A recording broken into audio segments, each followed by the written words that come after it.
And three, two, one. Hey guys, NajeeTechPro here. This is a collab video with Digi talking about his wife and gaming. Um, Digi, introduce yourself. I know very probably busy right now, so yeah. It's all good, buddy. My name's Digital Fracture. I have gone by many names over the years. Old school gamer, old school YouTuber, well, ex YouTuber at this point.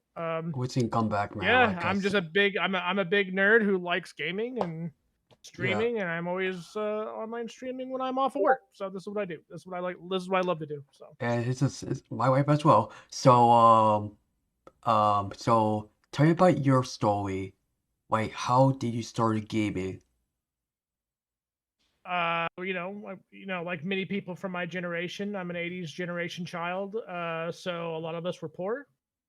And my first introduction to that was my dad saved up tons and tons of hours to get over OT going on his check, and he bought us a Nintendo when the Nintendo first launched. It was Christmas morning, and ever since then I have been hooked. My first ever game that I got to play was Mario, and I loved it. I thought it was the best thing on the planet. You couldn't convince me otherwise. I was hooked. Second game was the original Teenage Mutant Ninja Turtles. It was fantastic. Um, yeah, that's how it started. Literally, little tiny Digi waking up in his broke ass home with his parents with a Oh, Nintendo under the tree, and I oh, fell in love with it. Oh yeah, and I and also grew up in arcades, right? Like, so there's that. I had the Nintendo, but I also grew up in arcades. Like, my parents were kind of, well, let's just say they would have gotten canceled in today's standards of had they have done, when I was younger today, right? They would leave me in the arcade as they would go onto the casino floor. They'd leave me with about $30 worth of quarters, and I would go and play all the arcades for hours on end until they yeah, were ready to go home. That's what they would do for me. I understand Like I that. said, hardcore gamer, hardcore gamer. I've been a And massive gaming nerd my whole life. tell me about your point of view with your tech stuff and your involvement with PCs and all this stuff. Sure, yeah. So I've been in PC stuff like pretty much since my freshman year of high school, right? That was back when they had the Voodoo cards. This was back when their CPUs were, it was more common to have a CPU soldered to the board than you were able to attach one to the board yourself. You know what I mean? Like, this was really old school stuff. Um, I don't know. I loved it. My teacher got me really into PC gaming. I had an old electronics advisory teacher, and he was awesome. He taught me a lot. The next thing you know, I just couldn't never turn away from it. Like, I've been at it ever since. There have been times where I've taken, breaks off of PC gaming for years just to enjoy some console gaming because I've always worked a full-time job, or I've worked multiple jobs. So it's like I've this yeah, so for me, PC gaming's always been there, and I've always had a good mix between PC gaming and console gaming my whole life.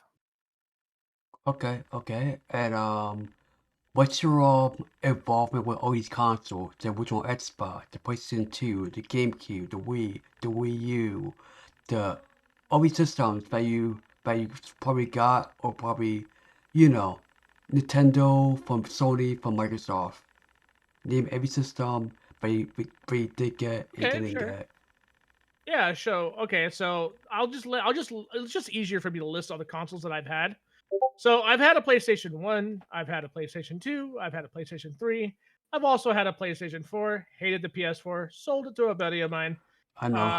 I still have my original Nintendo, my original Sega Genesis with my girl's Sega Genesis. I have a Super Nintendo, or I had a Super Nintendo until I gave that away. Got an N64, an OG N64. Um, yeah, I got all the consoles I've ever. Oh yeah, I also got a Dreamcast. I never got a GameCube because I just did like I was so hooked on the PS2 at the time that I didn't see the point in having a GameCube, right? Like, I just loved my PS2 so much that I just skipped the GameCube. That's really the truth behind it. No particular like hatred towards Nintendo product at that time.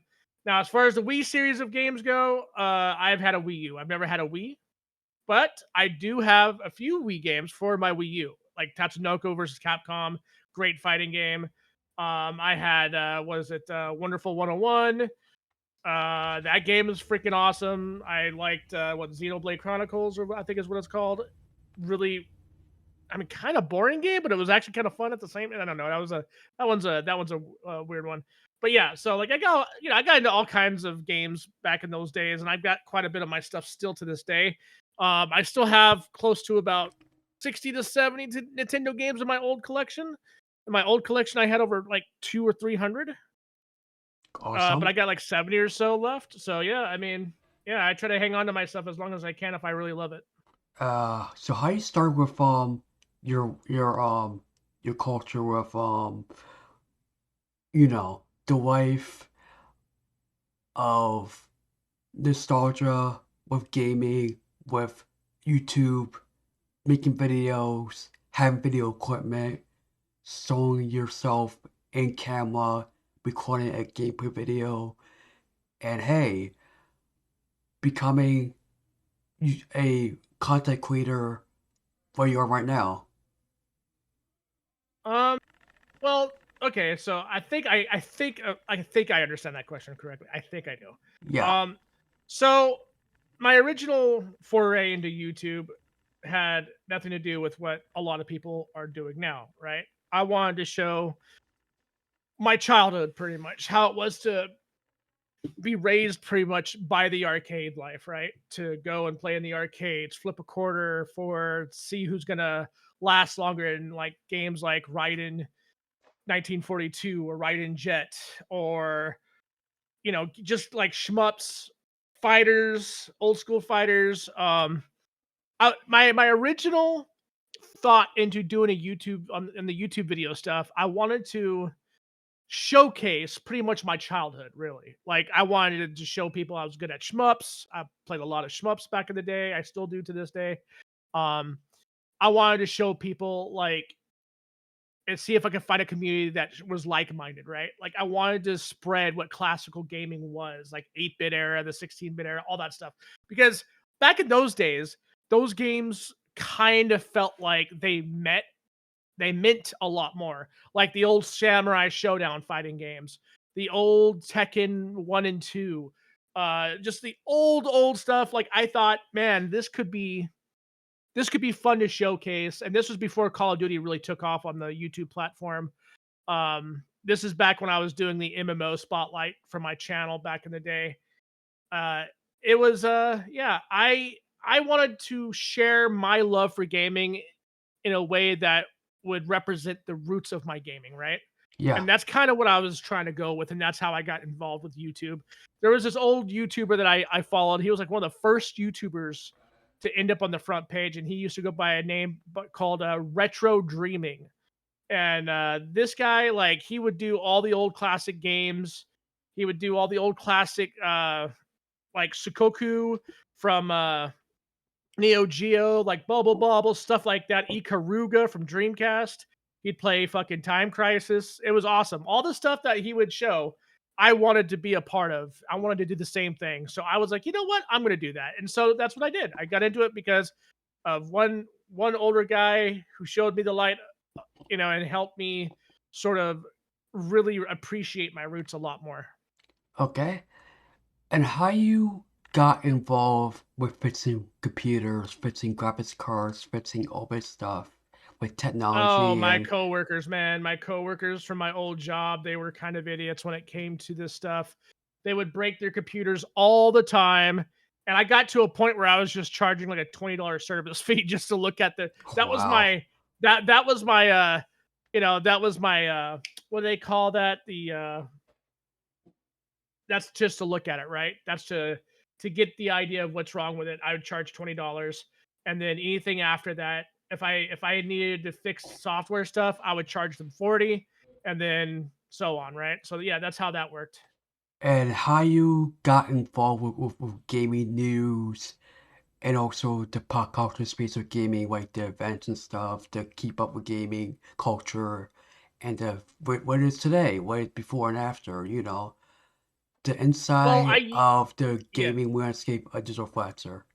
I Just I'm calling used it. to I used to keep well, I used to keep up with that stuff, right? I used to watch this stuff because back in the day, E3 was such a fun event to watch. BlizzCon was such an event that was also equally as enjoyable, if not more so. I really liked the direction that N4G was going at the time. They were doing a fantastic job at covering gaming and nerd culture. It was just absolutely fantastic with how they handled their communities back then before all this stuff hit the fan. Yeah. So, I really enjoyed them back in the day. I thought they were fantastic. What got me into really keeping up with the gaming culture was, well, the same reason why I got into YouTube, right? Was because I really wanted to see some of those classic games to come back and hit the shelf so that way people that didn't experience the same type of childhood that I had, well, they would get to go and re-experience the stuff that I had when I was growing up. You know what I mean? So like that's kind of what that was about. So Now, yeah. what about your first gaming launch party into going to your first launch party by a GameStop or a You mean Best Buy? my midnight launch, the Yeah, midnight first the launches? very first time you heard about a midnight launch. If you remember flashing back to PlayStation 2 midnight launch in the early 2000s, or the OG Oh, Xbox, absolute. or any other midnight launch, tell Oh, me that's about easy. this, your Yeah, roots on so that. that's easy. Right. So the roots for my midnight launches literally started off with the Final Fantasy 12 launch hard disk or hard edition back on the PS2. I love that game, and that was my first ever midnight release, and I fell in love with that game. And after that was God of War, and then it went to StarCraft 2 and then Call of Duty Modern Warfare. So, yeah, it was a fantastic. Those were the PS2 was the origin of what made me like midnight releases. That's cool. That's Mhm. really cool. That's I used to really record them too, actually. I used to record tell them me back when I about was that friends as with well them, and I put them on because the channel. that'd be Yeah. interesting if for the viewers out here who like to know they know about this stuff right now. Tell us more about this. Well, I mean, I would just do random interviews to the people that were waiting in line with me. I would just put my phone up, and be like, "Hey, you want to do a video?" They're like, "Yeah, let's do a video." Because this is Yeah, back when Android, when Android had just launched their Evo, or not Android per se, but HTC launched their Evo phones, and I ended up getting my hands on one, and then that's when my YouTube stuff really started going. I started going hard on the YouTube stuff because of it.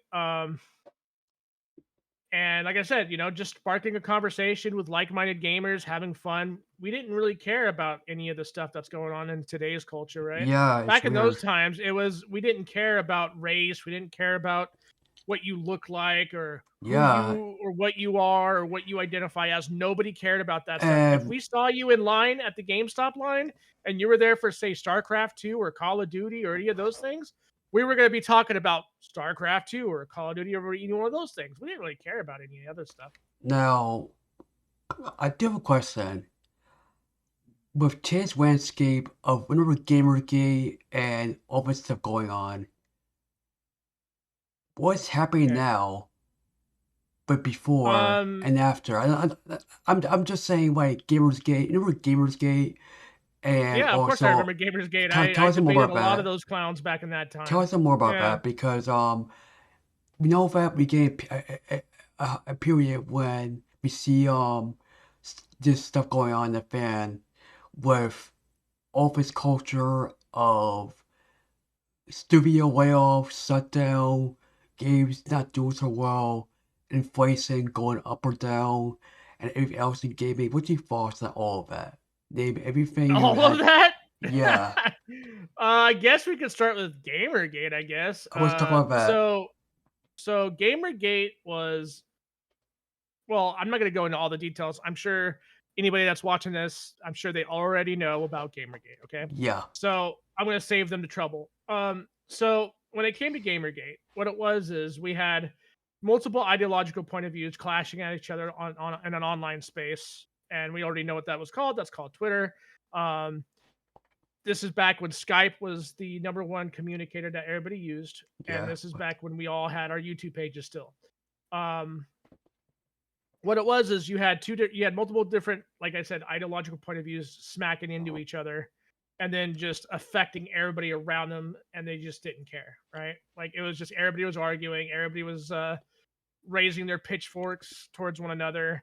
You had multiple publications. I'm not going to give them any names as to which publications those are because most of them are actually not around anymore because of this situation. But gamers were being blamed for a lot of the stuff that was going on back in the time when that wasn't the case whatsoever. It was like somebody turned on a switch somewhere and said, let's go ahead and hate gamers. And that's kind of what actually happened. All the major details behind that, like I said, I've debated some of the major players back in those times, and a lot of them no longer are online. Like they've removed a lot of their stuff because they don't want to be around anymore. One of them being, I will mention her name, is Zoe Quinn. Zoe Quinn was one of them. Anita Sarkeesian, like these girls, like they were trying to play the Special Olympics of being the victim, right? Like they Yeah. weren't really a victim. They would just create situations that would put themselves into a bad situation on purpose. So Yeah. they would rage bait. We call that rage baiting now, but we didn't really have a name for it back then. Yeah. Um, And like you see when right now you hear reports about this person getting fired or this person getting laid off because this yeah, so person is this a is bad kind of where person. like the left. This is where when I say Yeah, the it's too left, I much, too mean like much.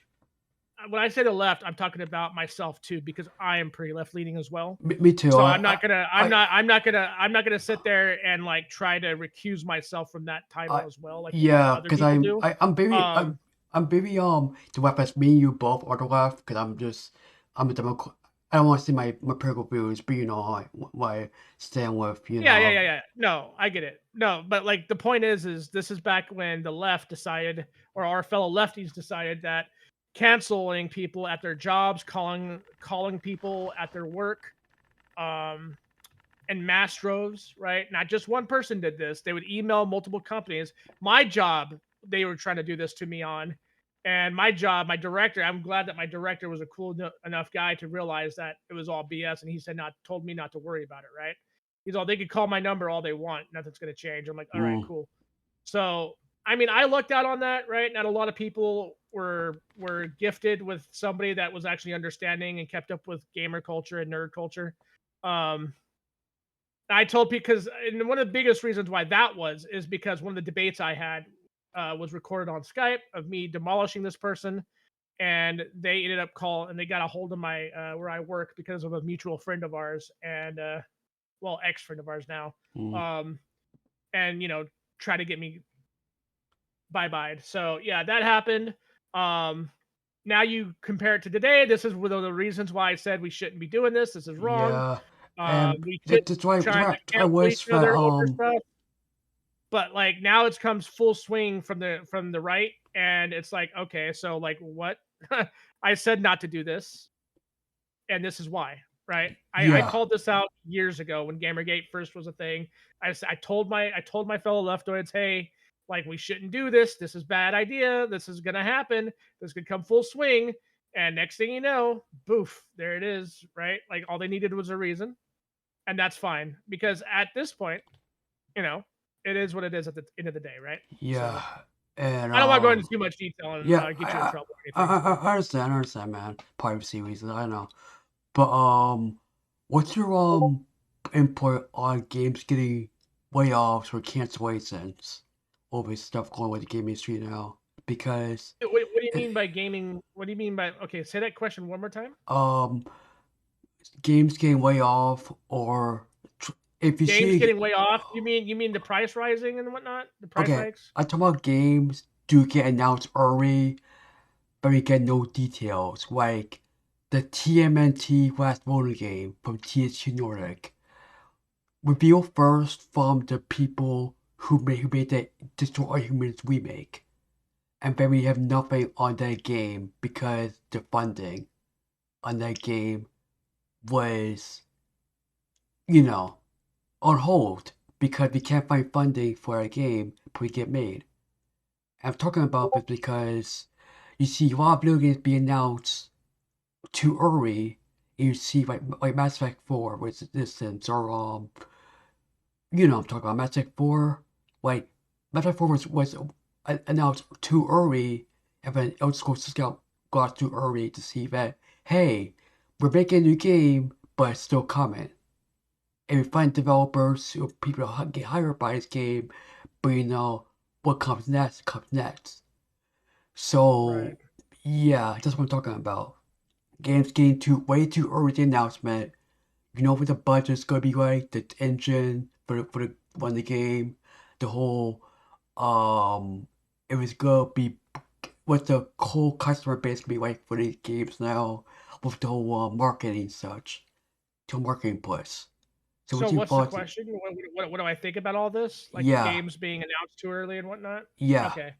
Um, I think it's never gonna change, and it hasn't changed. It's been this way for years. There's nothing new going on here per se, but I could understand the annoyance behind it when it comes to the community. They're getting kind of annoyed with it because they don't want their games canceled. Funding being met, then all of a sudden the game, just never comes out after the funding was reached.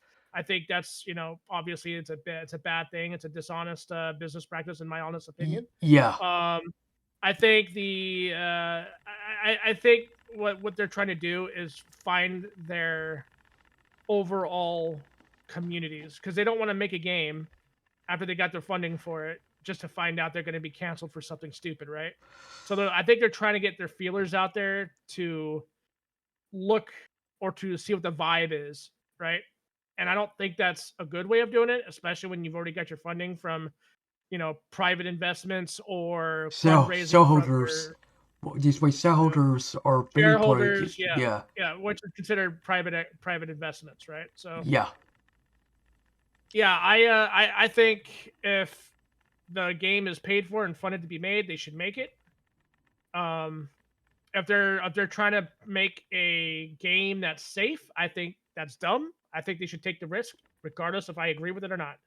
It's their Yeah, right to do so, and I'm sure they'll have an audience somewhere in that ballpark that they will it has to be the find that will middle, not it has to be not in. necessarily the middle per se, but yeah, I see what you mean. Yeah, because if these games get canceled after their crowdfunding or after their games not doing so well, like what gets Saints Row reboot, for instance, Kill Off Force and Studio. So, the studio who made Saints Row got shut down Yeah. by Well, TS. yeah, You know, I'm THQ talking. Nordic. Yeah, I Yeah, remember. Yeah. Well, I and mean, it wasn't good. It was bad. yeah, It was and a terrible we game. sort of got a sequel to Saints Row called Saints Row 4, but instead we got a reboot. Yeah, the reboot I heard, I Was didn't play it, but terrible. I heard it Was was I heard it terrible. was terrible. Like it I know performed it was too badly. too It trendy, wasn't. too trendy. I'm telling you now, too out there. And and here's the thing, they made with Batson, so up till now, West Batson was a great franchise, but I know people want to do West Batson from THQ Nordic, but I'm just telling you now, when it's game now, I don't know if that'll work out today. A new West Batson game by THQ Nordic, by some developer. You know what I'm talking The about? West Batson. what? You're talking about Red Faction. Yeah, yeah, Yeah, Guerrilla Warfare and Two yeah, Red Planet or whatever. Yeah, yeah. yeah. Those games were good, They but were they who? were pretty good. Yeah, they were okay. They were bad. I liked I them. know, but who will make it today? But I don't know because the funding and You're such. asking for a revival of a series that has to No, have interest. please don't. If you do, Well, no, that's what. No. I mean, that's kind of what you're asking for, though. Is you're asking for a revival of a series that they have to have an interest in it, right? Like yeah, there has to, like, if somebody puts out a filler and says, "Hey, what do you guys think about a new Red Faction?" and there's hype around it, yeah, they'll probably do it. Absolutely, yeah, it's possible. Anything's possible, man. yeah. Now, what's your own thoughts on the layoff stuff, with the layoffs and people's jobs getting Oh, layoffs. all this stuff Well, on? I mean, this happens like all the time, though. That's the problem. Is like Yeah, we can't really be mad about it if it's we're a not part of mad, but we business, just right? I know part of life. It's a part of life. It's a part of business. It happens all the time. Um, it just depends on what the layoffs are for, right? Like, are we talking about inner office problems? Are we talking about financial bottom line issues? Right? Was there overspending that went beyond the budget? Then it would, you know what I mean? Like this happens quite a bit. This has been something that I always had issues with, and I always took issues with when I would talk to developers. It was like, okay, if you're gonna have a budget for something, you should probably stay within that budget, right? Yeah, Like you shouldn't overspend and overhire, right? And a lot of these developers at the time were in fact doing that, and it was like, okay, well, they would cry on YouTube videos about how they didn't meet their goals yeah, because you would have a developer that was in the office changing his vision of the game like every month. It was like, oh, I want to put this in the game. No, I want to put this in the game. Okay, no, no, no, I want to put this in the game now. It was like the games would never finish. They were in a perpetual development cycle, and they were overspending because of said, perpetual development cycle. The longer the game's in development, the more money it's losing, right? That's how this works. Time is money. So, and yeah, and I here's the thing about that. Remember that Wonder Woman game that got canceled by Modern Productions? Modern Productions, the studio who made the theater games, the Condemned games. right. If we got a good Wonder Woman game now by them, if the company gets something by WB, it'd be interesting. Using Hmm. Nemesis system from the set of war games. But sadly, Right. that's history now. Could not get that game anymore because that's been scrapped or canceled, and it puts to all of it got canceled as well. And man, I'll be happy for a superhero game from DC that has the Nemesis system by some sort of war, that patent Hmm. from sort of war or from you know you know what I'm talking about because that patent that I'm talking about is gonna be expired soon. Don't even know what it is because we're not doing with the patent now until it expires. Hmm. So I don't know what we're gonna do with the whole Nemesis system for the set of war games Okay. because if that gets expired by a couple years from WB games from WB company, whole different Okay. story. So what's your thoughts on that? On the Wonder Woman game, right? Got scrapped and we almost got the Nemesis system, but they work out on one more game, and the studio got shut down because of layoffs and such.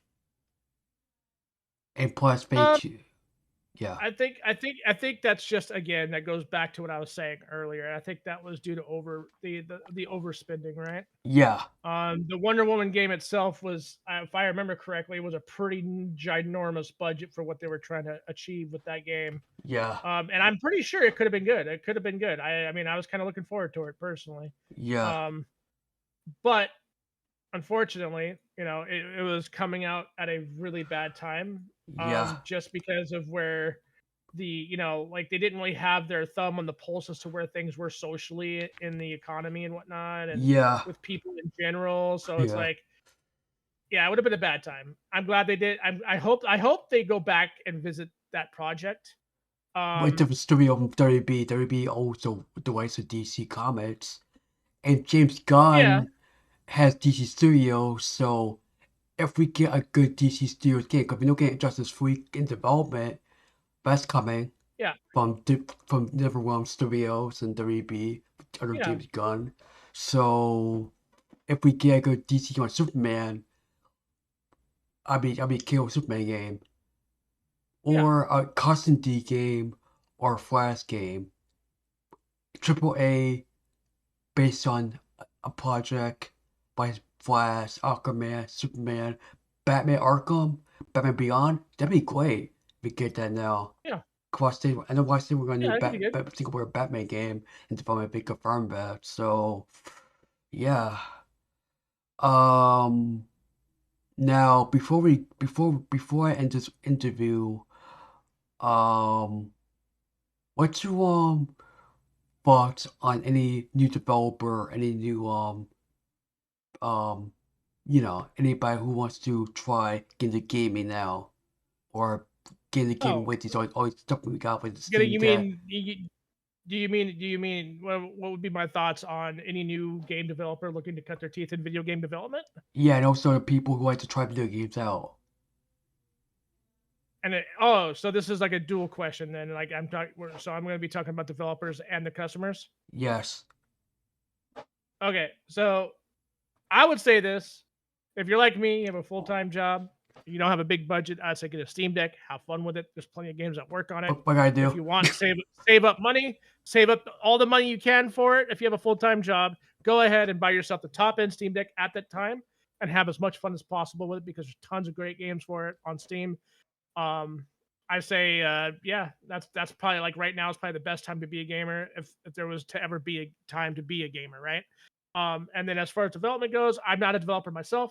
I've dabbled in my own fair share of trying to get projects started and whatnot. And I'll say this: I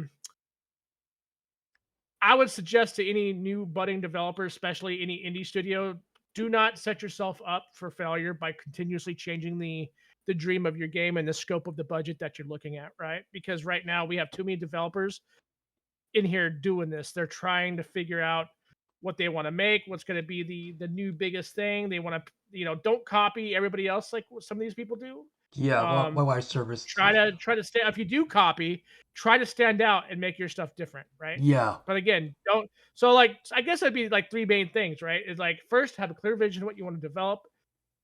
Secondly, don't over blow your budget.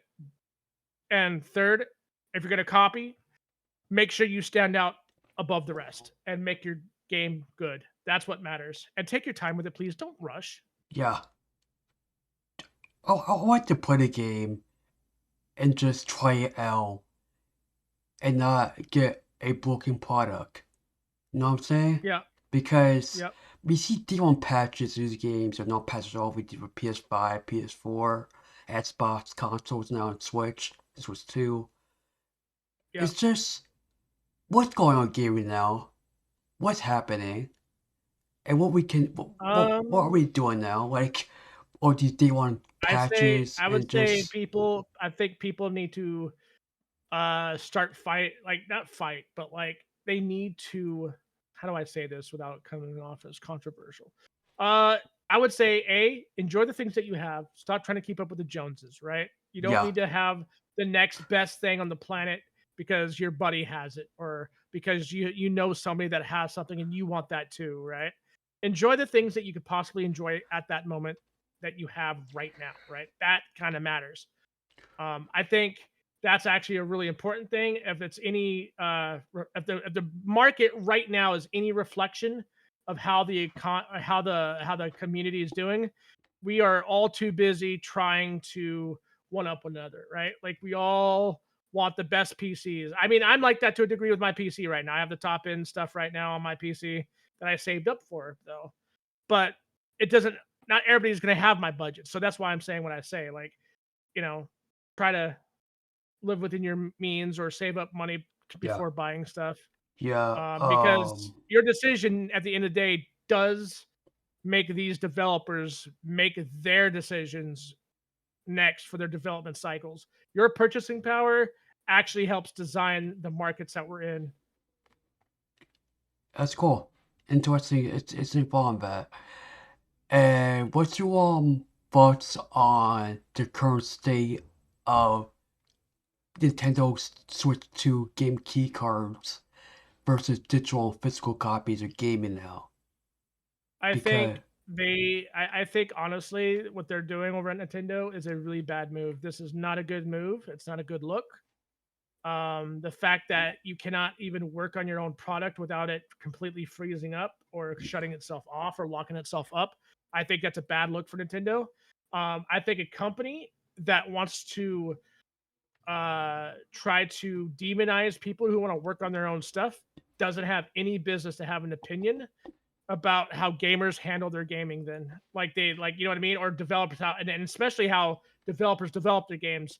Have you kept up with any of Nintendo's like their nonsense with the new, like, I guess they're trying to like sue somebody here in the US or sue the Yeah, US for the I heard about patent. that. I Like, heard about that. yeah, that's crap. That's crap. That is not a thing. It's crap. What And Powell? Nintendo knows What it. Powell? That's going. Powell Yeah. event still going on. I heard about that. The lawsuit's still Yep, Power's impending. being targeted all because Nintendo want to be a bunch of petty little children, and that's not a good look. We're in a free open market society. We have a free trades deal You're in across the China. globe when it comes. Yep, It's still in like China, that's the right? thing. Yeah. Okay, I'll make sure. This is Continue. how we are. This is what we do. We have our own markets. We handle our own markets like this. But we shouldn't be trying to like sue each other for stupid stuff like that. And I think what Nintendo's doing is absolutely atrocious. Yeah, it's very messy because I just game companies should understand should get along, just let the people what they do and just try to it's just part I know it's part right, but it's just something I wish that gaming companies can understand that listen, they have a patent that patents that we'll get to the whole patents of Sony when they Yeah. make their own patents they're not development now. Like or video games now with Rockstar with the Asia game that's was in development but got canceled and got patent for that and that's still going on to say we need to patent really game whatever title. Mhm. So yeah. Yeah. So before I go, where can I find you? And also, if you guys want to follow Digital Factor on Twitch.tv, follow him on Twitch.tv/Digital Factor. He plays video Also, and I'm games. also over at yep, I'm also over on Kick. I'm also on X. X, if you guys want to see more of my unhinged opinions about certain things that I don't want to mention here on Najee's channel, It's you can okay. follow me over on my I'm right. Twitter. I have some pretty unhinged takes sometimes, and Yeah, sometimes people follow me just for that. So yeah, yeah, I follow him as well. yeah. But But no, I have a YouTube page, but I haven't had anything up on it yet. But I do plan on coming back. I just don't know when. and what about your next content video on talking about That one. What, my next video? Like if I ever make a video, you mean? okay, I want to do a video about your Comic Con. But your Comic Con is in October, and October 12th is on a Sunday. But I can do it on October. Your Comic Con is coming out next month. Everybody doing your Comic Con video early in that day. Talk about the pop culture Mm, news and such because Marvel and DC, but James Gunn, he's all Peacemaker, right? I think so. Okay, Peacemaker season 3, he's all Peacemaker season 2, right? Hmm. Well, I heard Peacemaker season 3 is gonna be announced, and all the stuff we got from James Gunn, Superman, great film. I watched it the other day. Now Okay. about Fantastic Four from Marvel, I don't know because stuff with I'm not gonna say her, but but I'm just gonna say her. Mm. Yep. Yep. Yep. But I heard we getting news on I heard we getting news on SP97 news season 2 at New York Comic Con. Heard we getting it. I heard we getting news on Marvel's amazing stuff, Spider-Man cartoon from your Spider-Man. News on the comic book side on Spider-Man 94 comic from the 90s revival series and now in comic book form. Get that by the way because um and other stuff as well. Marvel and DC is doing their own Comic Con stuff, on panels and such. And yeah, I want to do a video. I want to do a video with you. Hopefully sooner than later next month. If you Just enjoy depends on the it. day. I'll Yeah, I'll it just I'll, depends on the I'll keep day, and I'll keep yeah. posting when Comic Con comes because I'll pick a day not on Sunday but on Friday Saturday on one of those days when Comic Con starts, and then we can talk about what we want to talk about. Okay. Yep. It just like I said, just depends on the day. Because my girl's birthday is next month, so I understand. I I understand. got yep.